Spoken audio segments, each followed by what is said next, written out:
سلام گایز، حالتون چطوره؟ من مستر حمید هستم و خوش اومدید به این ویدیو. به به، امروز قرار بریم ببینیم زئوس با چیزهای دیگه ترکیب بشه چجوری میشه. بیشتر از این وقت تلف نمی کنم، بریم سراغ ویدیو.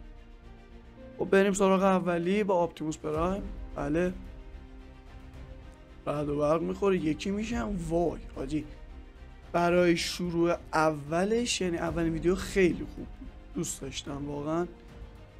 مرد عنکبوتی یا اسپایدرمن. اوه میشه اینم قشنگه. خدایی زئوس قدرت عجیبی تو این ترکیبا داره. رونالدو. اوه درگیر شدن چمنچی. آها اینم پرواز کرد رفت.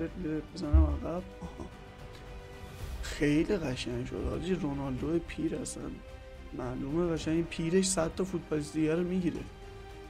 خدای خفن شد اصلا. شما قدرت رو نگاه کن. پرواز کرد رفت، اصلا منتظر نمون.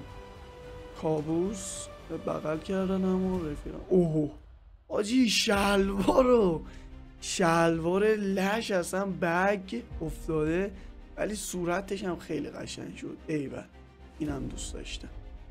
خب بچه‌ها رسیدیم به آخر ویدیو. امیدوارم خوشتون اومده باشه. برام تو کامنت ها بنویس بعدی دوست داری چی باشه. لایک یادت نره، سابسکرایب هم کن. تا ویدیوهای دیگه، خدا نگهدار.